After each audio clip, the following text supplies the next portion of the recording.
The alien research ship Varnox I floated just outside Earth's orbit.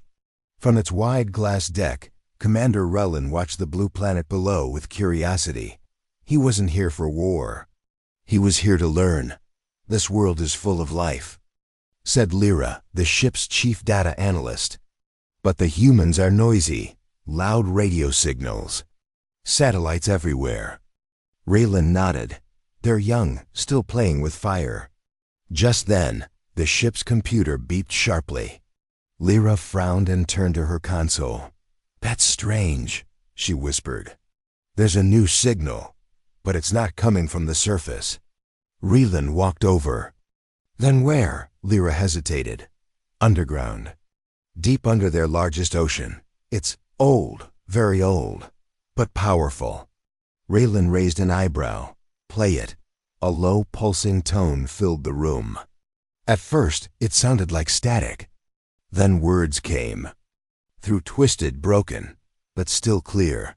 "Do not wake it." The room fell silent. "Who sent that?" Raylan asked. "No human tech can go that deep," Lyra replied.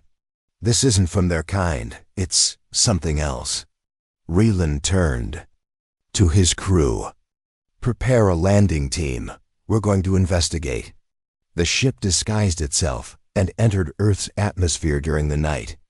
In the middle of the Pacific Ocean, the crew released a small drill pod. It slipped beneath the waves, diving deeper and deeper into the darkness. 3 aliens, Relin, Lyra, and a quiet engineer named Vol sat inside the pod. Lights blinked. Pressure increased. "I don't like this," Volume muttered. "This planet has too many surprises." Relin stayed calm. "Stay focused." After several hours, they reached the ocean floor. But what they saw wasn't just rock or sand dot. It was a door dot, massive, covered in strange symbols, and pulsing faintly with blue light. The signal came from inside. "This isn't human," Lyra whispered. Vol leaned closer. "Should we open it?" Raylan didn't answer at first. His fingers hovered over the control panel. Finally he said, "Yes, we need to know." With a hiss, the door began to slide open. Cold, dark water rushed in, but the pod's shield held. Inside was a large, hollow space, an ancient chamber sealed for thousands of years. They floated in flashlights, scanning the walls. Then they saw it. A body tall, black-skinned with glowing red veins. Not human, not like any alien they'd known. It was held in place by chains of light, frozen in sleep. "What is that?" Lyra whispered. Suddenly, the ship's scanner blared. "Warning, signal strength rising." The chamber shook. Vol shouted, "It's waking up." "No!" Relin screamed. "Get us out." But the being opened its eyes. Back in orbit, the Varnox I picked up the signal spike. The ship's AI screamed in red warnings. Communications were lost with the pod. The crew panicked. "Commander Raylan isn't responding." Captain Drex, now in charge, made a decision. "We're leaving." But before they could fire engines, the signal spread. It reached Earth's satellites. It reached human devices. Then it stopped. Everything went dark. On Earth, something was wrong. Satellites failed. Submarines lost contact. A military base near the coast picked up a sudden noise, like a heartbeat coming through the ocean. In a hidden room in Washington, D.C., General Mercer slammed his fist on the table. "Who triggered the deep zone?" He barked. An officer stammered, "We didn't, sir. But something down there just woke up." Mercer stared at the dark screen. "Contact Black Spear, now." Meanwhile, in a small lab in Tokyo, a young scientist named Dr. Emi was decoding the sudden ocean signal. Her computer flickered. Then a voice spoke. "They came. They broke the seal. Prepare." She froze. "Prepare for what?" She whispered. The lights went out. Far above Earth, the alien ship tried to escape, but it was too late. A beam of white energy shot up from the ocean. It hit the ship's engines. Systems crashed. The Varnox I fell from orbit, burning through. The sky like a dying star. Only one message remained broadcast on every alien frequency. We tried to warn you. Now, it's awake. In the dark ocean, the ancient being looked up. Free from its prison, it moved slowly toward the surface. Earth had just become something else. A battlefield. Rain poured over the dark hills of northern Canada. The night was quiet, except for the humming sound above the clouds. No one saw the alien scout ship silently glide through the storm, its body invisible to human eyes. Inside, Reland stood at the control panel, silent and cold. He wasn't the same man who had left orbit days ago. His eyes were harder now. His skin pale. "We shouldn't be here," said Lyra, her voice trembling. Reland didn't answer. The team had escaped from the ocean chamber with only moments to spare. But something followed them back, something they couldn't explain. Now Raylan had one mission in mind: study the humans. Learn their weaknesses quickly, quietly. They won't understand. Volume said, loading silver pods into the ship's launcher. "They're just primitives." "Exactly why we must act fast," Raylan replied. "Take them. Study them. Don't ask." That night, 3 beams of white light shot down from the clouds. Silent. Fast. Humans vanished. Eva Price woke in darkness. She was a nurse, 27 years old, from a small town. One second she had been walking her dog, the next nothing. Her eyes blinked open. Strange blue lights filled the room. She sat up slowly and screamed. A tall figure with glowing skin stepped toward her. Its face was long, its arms thin. "Not human, please." "What is this?" she cried. "Do not be afraid," the alien said, its voice calm but emotionless. "You are part of a study.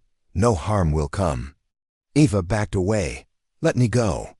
We need answers," the voice replied. In another room, Captain Miguel Hart, a retired soldier, struggled against his restraints.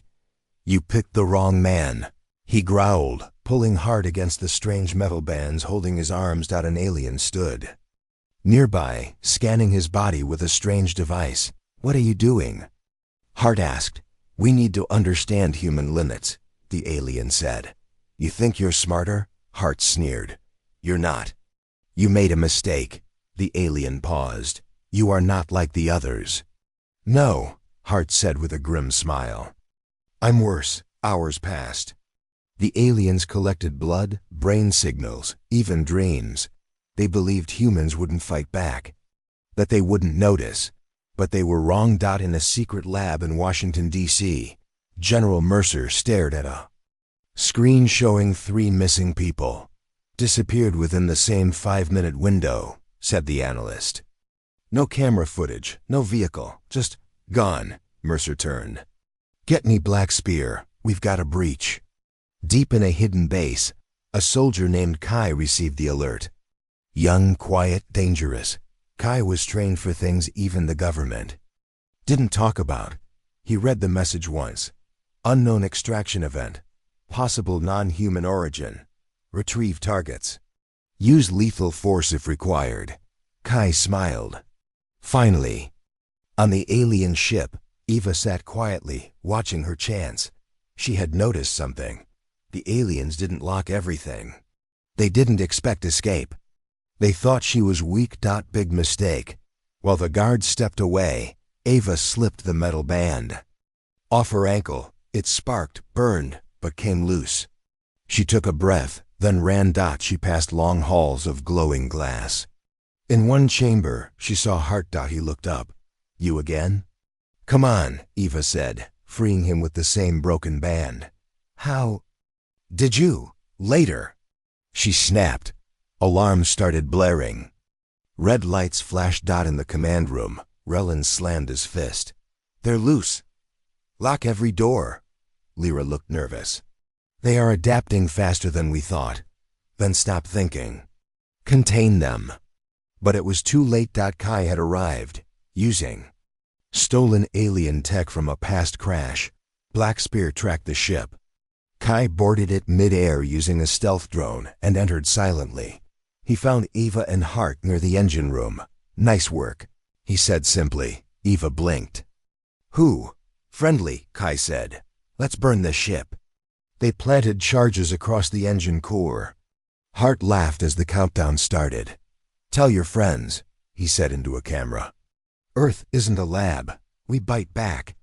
They escaped moments before the blast. The alien ship exploded in the sky, broken pieces raining down over a quiet mountain range. At the Galactic Council headquarters, a red alert echoed through the halls. Leaders from many planets stared at the report. 3 humans escaped, killed the crew. "Destroyed the vessel," the voice said. A gray-skinned advisor stepped forward. "Should we stop contact?" A taller being shook his head. "No, we just need to be smarter." But someone in the shadows whispered, "They're not what we expected. Earth fights back." In her small home, Eva sat on her couch, shaken but alive. Her dog barked at the window. The world looked normal again. But she knew better. "They came without asking," she whispered. Now, Earth knew, and it would be ready next time. For 36 hours, Earth said nothing. No public news reports, no global alerts, no threats. The skies were calm. Cities went about their lives. But deep under the surface, in places the public didn't know existed, Earth was preparing for war. In a mountain bunker buried beneath Colorado, General Mercer stood in front of a large digital map. Red dots blinked across the globe, places where strange energy spikes had been recorded. He took a deep breath. "How many confirmed contacts?" The woman beside him, Agent Salin from Black Spear, answered without looking up. 6 alien retrieval. Teams spotted. 2 ships destroyed, 1 missing. We recovered partial tech." Mercer's hand tightened into a fist. "And the civilians?" 3 rescued, 1 still unaccounted for. "We believe they took her to their main ship, just outside our orbit." Mercer stared at the ceiling. Above them, beyond the sky, someone was watching. But Earth had been watching back. High above the planet, hidden among satellite debris, the alien fleet waited. On the command bridge of the Shiver-class dreadnought, Commander Velix watched the planet with sharp golden eyes. "Still no communication?" he asked. "None," replied his officer. "Not even panic." "It's like they don't know we're here." Velix narrowed his eyes. "Oh, they know. This silence, it's planned." In a hidden lab in New Delhi, Dr. Heron activated a strange, cube-shaped device, half human, half alien tech. The stolen power source from the crashed alien scout was unstable, but it worked. He turned to his assistant. "Patch me through to Fort Delta." Across the world, a silent signal pulsed underground. Hidden bases, sleeper satellites, and ghost systems lit up one by one. Earth had been silent. Now it was awake. Agent Kai stood in an old, abandoned missile silo in Russia. He stared at the open hatch above him. His radio crackled. "Go. Signal is green. Initiate Skynet." Kai smiled. Finally, he pressed a button. 4 dark shapes launched from the ground, high-speed drones built from stolen alien metals. Invisible to radar, silent to the ear, they shot into space. On board the alien dreadnought, alarms screamed. "Commander!" The officer yelled. "Unknown craft inbound." "They weren't on any scan." Velix stood, eyes wide. "How did they?" The first drone hit the ship's sensor core. Lights flickered. The second drone exploded near their stealth module. The third sent a shockwave through their data lines. But it was the fourth drone that did something worse. It didn't explode. It hacked. One by one, the alien systems began to fail. On Earth, General Mercer watched the feed from a secure satellite. "Status?" he asked. "Alien ship's stealth is down. Power levels falling. We've blinded them." Mercer nodded. "Begin Phase 2. A technician pressed a button. Across the planet, hundreds of small, Silent satellites ones no space agency had ever admitted existed, turned toward the sky and fired, not missiles, not lasers, something more human, microwave pulses, EMP waves, precision hacking beams. The alien dreadnought shook as its systems crashed. Commander Velix stumbled, sparks raining from the walls. This isn't possible. They're primitives. But they weren't. They were prepared. In a prison room inside the alien ship, a young woman named Riley pressed her hand against the wall. She had been taken 3 days ago. She was tired, bruised, but alive. Suddenly, the door slid open. A figure in black armor stood there. Human, Riley? The soldier asked. Her eyes filled with tears. Who? Black Spear. We're getting you out. Back on Earth, people still had no idea what had happened. Phones buzzed. TVS stayed quiet. Politicians spoke of peace.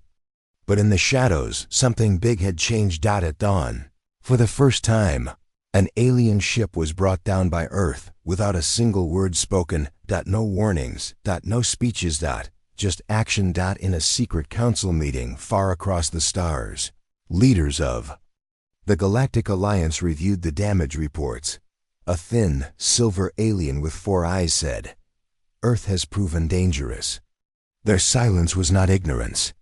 It was strategy. A reptilian admiral growled. They brought down a Shiver-class dreadnought. That's a declaration of war.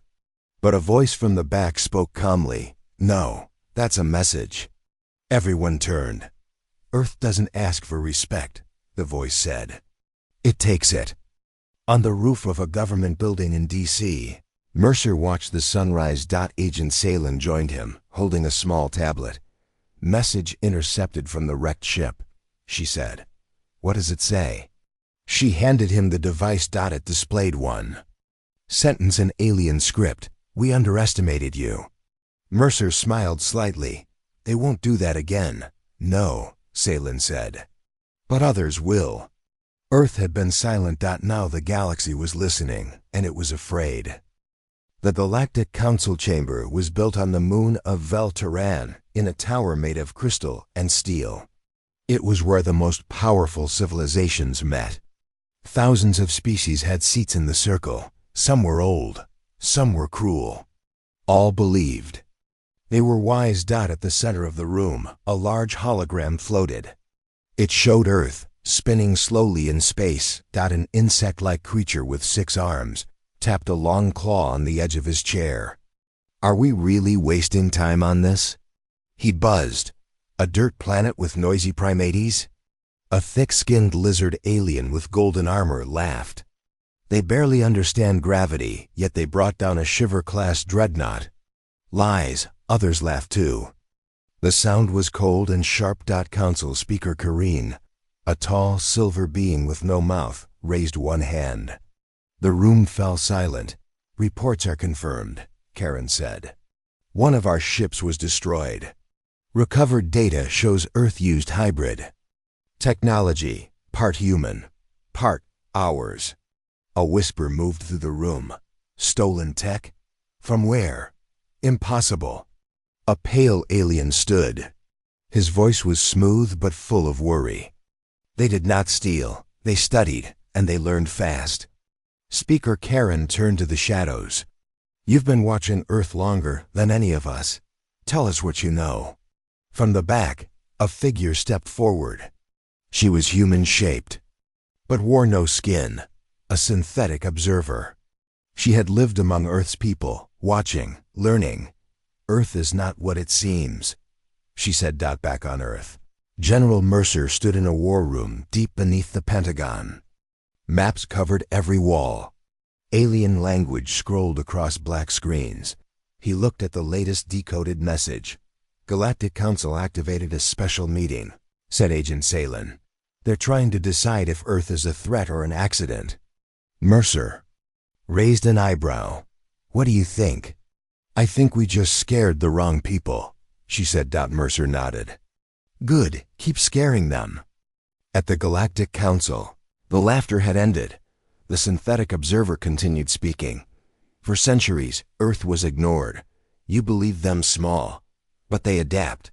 They think sideways. Their weakness is also their strength. A bird-like. Alien flapped his wings angrily. We are millions of years ahead. Their ships are made from iron and noise. The observer tilted her head. And yet, your dreadnought was destroyed by iron and noise. The room went quiet again. Then Karen spoke. What does Earth want? The observer answered, nothing yet. But if we push them, they will want revenge. And Earth's revenge will be final. Meanwhile, in a hidden lab near the Arctic Circle, Dr. Emi stared at a machine glowing with unstable energy. She had been decoding alien tech since the sky attack. Now she had built something new, small, round, and humming softly. Her assistant looked nervous. What is it? It's a language weapon, she said. He frowned. Weapon? It doesn't kill. It speaks, Emi explained. It copies alien code, then sends it into their systems. It tells their tech we are them. That we have the right to enter. You mean, we're faking our way into alien networks? Emi smiled. We don't need bigger weapons, just smarter ones. In orbit, several alien ships circled Earth. Cloaked and silent. Inside one of them, Commander Zarek of the Crothal Empire studied Earth's defense grid. Primitive, he muttered. Then why do we wait? Asked his second-in-command. Because primitives don't break galactic warships without help, Zarek said.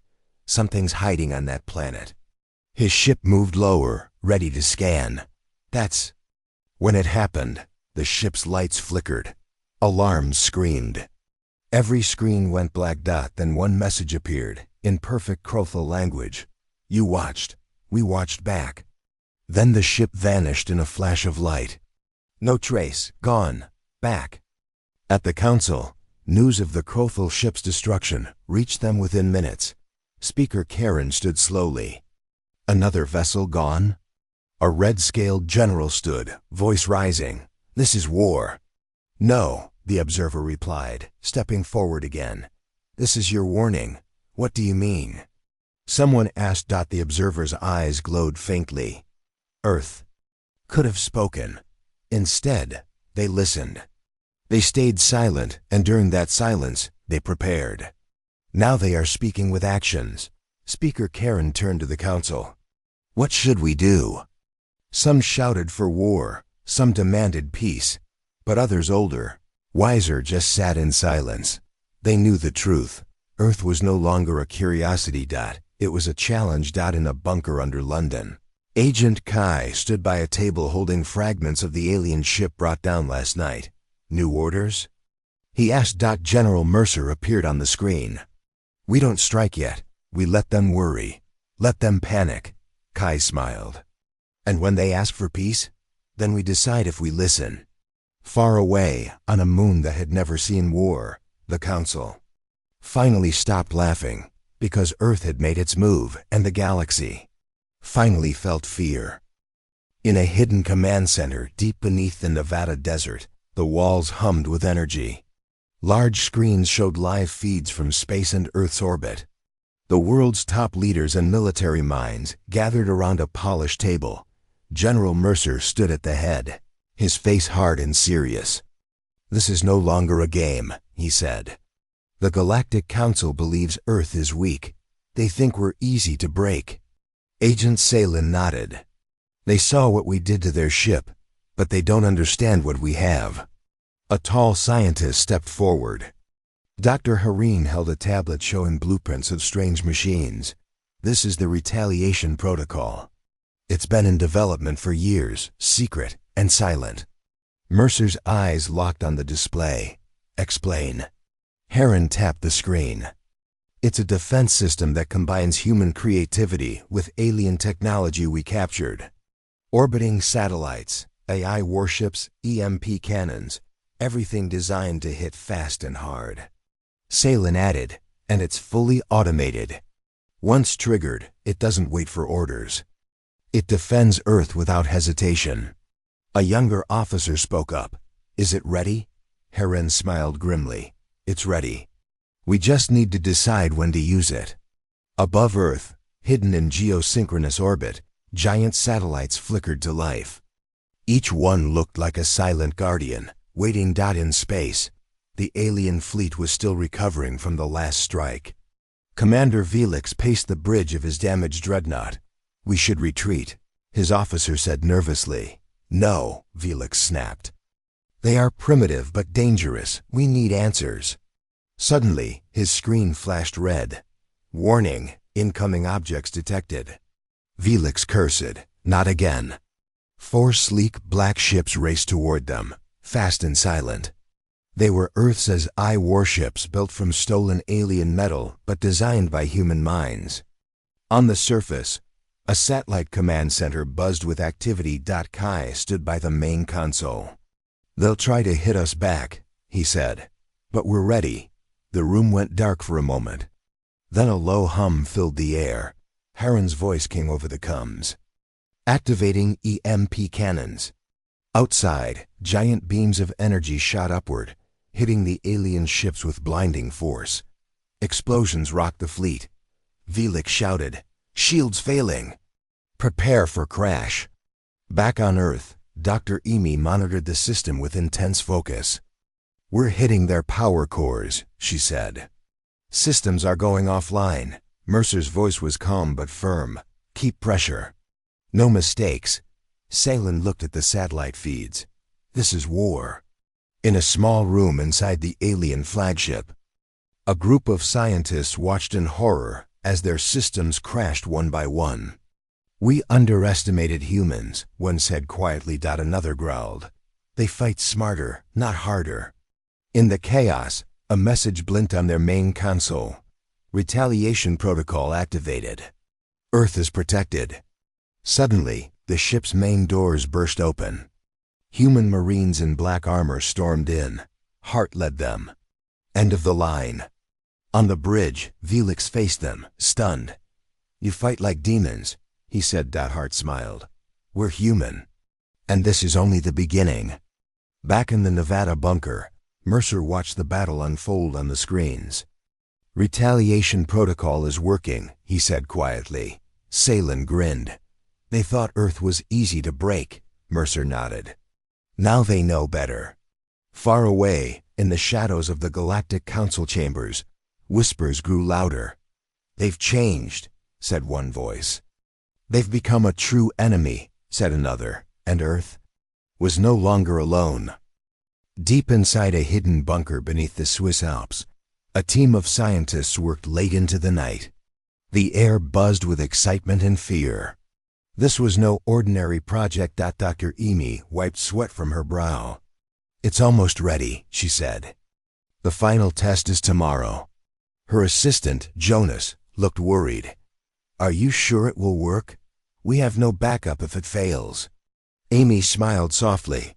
"This isn't just a weapon, it's hope." In orbit above Earth, Commander Felix stared at the screens on his new dreadnought. Their forces had suffered serious losses, but the humans kept fighting. "Whatever they have, it is different," Felix told his officers. "We must learn it fast or be destroyed." Suddenly, the ship's sensors detected a new object, unknown. Vessel approaching fast. A technician shouted. The crew scrambled as a strange ship appeared, a sleek, dark craft unlike any they had seen before. Back on Earth, General Mercer stood in the war room. "What do we know?" Agent Salen answered. "It's called Echo, built in secret. It uses a new technology that bends time. It can dodge attacks before they happen." Mercer frowned. "A ship that moves faster than light? That's impossible." "It's not impossible for humans," Salen said. "They designed it from stolen alien parts and human science." In the control room of Echo, Captain Hart grinned. "This is going to be fun," he said. The ship shimmered and disappeared. Felix's dreadnought fired its main laser. "Hit confirmed," shouted the gunner, but Echo reappeared behind the dreadnought. Felix's face turned pale. "How?" Before anyone could react, Echo launched a pulse weapon. The dreadnought's engines failed. It started to spin out of control. On Earth, the screen showed the battle live. Salen whispered, "Echo is unstoppable." Mercer nodded. "Good. Let's keep it that way." Suddenly, Echo sent a signal. A human voice echoed through the alien. "Fleets comes. This is Earth. We don't want war. But if you attack us, we will end you." The alien fleet was silent. Commander Velix clenched his fists. "Echo is not just a ship," he said quietly. "It's a warning." Back in the bunker, Amy watched the battle unfold. Jonas asked, "What happens if they lose Echo?" Amy shook her head. "They won't, because Echo isn't just technology. It's a symbol, a message." The message was clear. Earth had a secret weapon, one that no one could catch, and it was only the beginning. Sergeant Rachel Wynne sat quietly in the corner of the ship.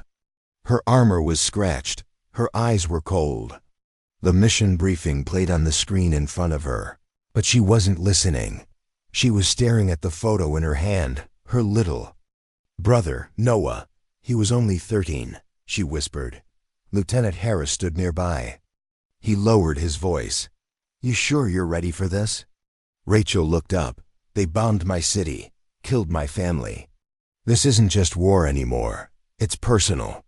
2 weeks earlier, Earth had suffered the worst attack since the invasion began. The alien Korath had fired on a civilian transport hub. Over 9,000 dead. No warning. No reason. The Galactic Council called it a mistake. The humans called it something else. Murder. Now, Rachel's team had a mission. Find the Korath. Commander behind the attack, General Threx. He was hiding on a jungle moon called Ulmerus. Earth had sent a small squad to take him alive, but Rachel didn't want him alive. The dropship cut through the clouds. Rain hit the glass like bullets. The jungle below looked dark and endless. "Team ready?" Harris called. Rachel locked her rifle. "Ready." They landed fast. The trees closed around them like claws.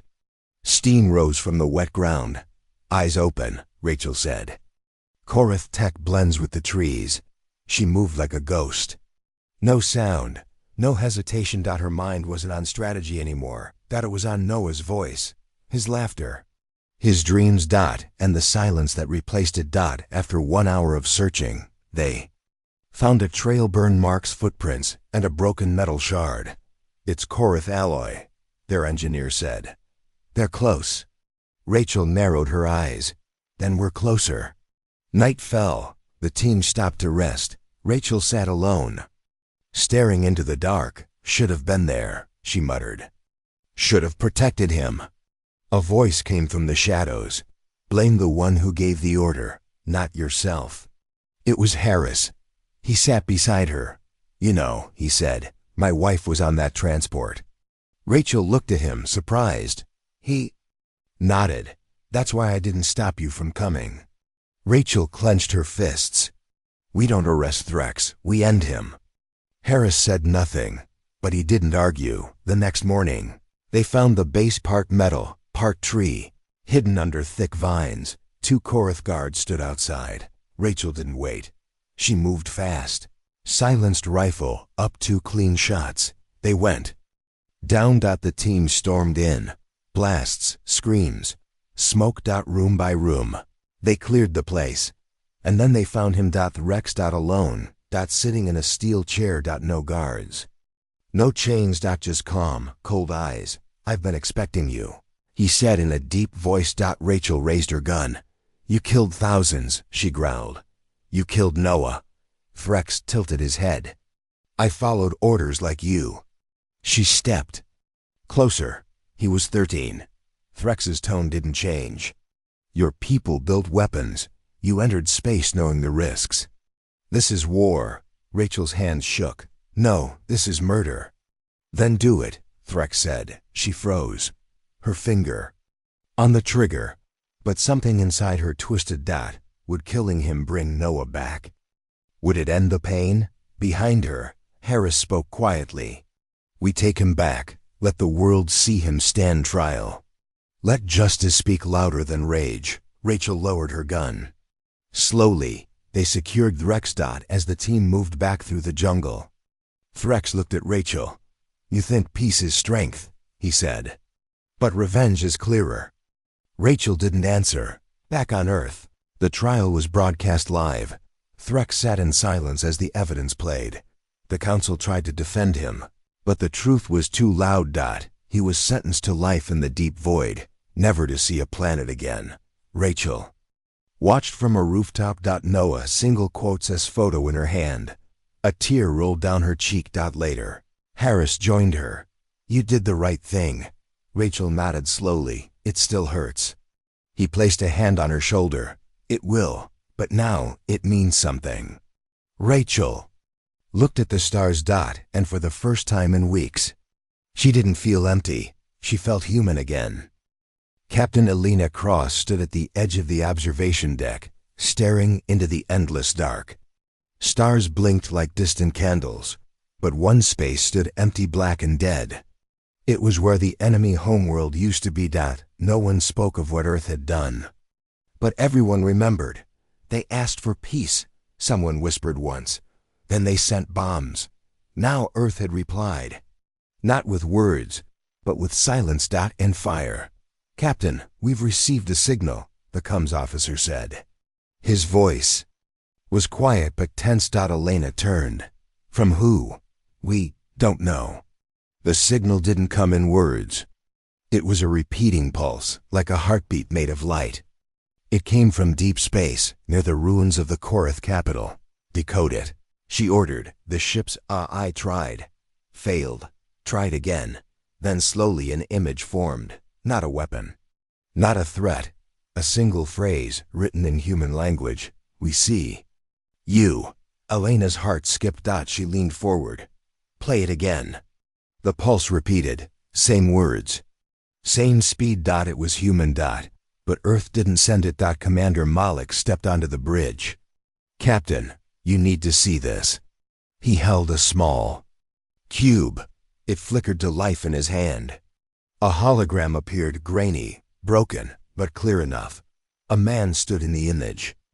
Dirty, tired, wearing an old Earth military patch. He looked directly into the camera. "My name is Sergeant Leo Anders," the man said. "If anyone receives this, I'm broadcasting from the wreckage of Outpost EOS." Elena's eyes widened.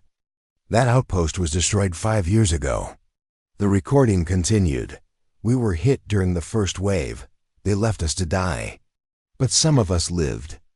We've been hiding, fighting back, and we've discovered something." The signal broke up. Then it returned. They were never the real enemy. Not all of them. Someone else is behind this war. A third force hidden, manipulating both sides. Then, silence. The cube powered down. The bridge went still. No one spoke for a moment. Then Elena said, "Plot a course for Outpost EOS. I want boots on the ground in 6 hours." The journey took them through wrecked space. Broken ships floated like bones, dead stations. Crushed satellites. War had painted the stars in blood. They reached EOS. The outpost was torn in half. A giant claw mark ripped through its center. Elena led a team inside. Air was thin. Lights flickered, but there were signs of life. Makeshift barricades, food stores, hand-carved weapons. And then they found him, Leo Anders, barely alive. Eyes sunken, skin pale. He raised a weak hand. "You got the message," he whispered. Elena knelt beside him. "You've been here all this time?" "Some of us. Most didn't make it." He looked around. "They're watching us, even now." Elena frowned. "Who?" Leo leaned close. "Not the Korath, not the Council. Something older, something we woke up when we went too far." He handed her a data chip. "All the proof is here. But they'll try to stop you." "Who will?" She asked again, but Leo was gone, back on the ship. They plugged in the chip. It showed recording ships with no known design, firing on both human and alien targets, whispers in dead languages, warnings. Buried in cosmic static, a name kept appearing. The Centauri. No one had heard it before, but it made the AI freeze. The Centauri. It said, "Are theoretical life forms made of energy, ancient, believed extinct." Malik stared. "And they're not?" Elena stood up straight. "No, they've been hiding, feeding the war." A second signal came in. Different this time. Cold, precise. A voice echoed through the speakers. "You have seen too much." Then the ship shook. Lights went red. Unidentified vessel approaching. The pilot yelled, "It's not in any known database."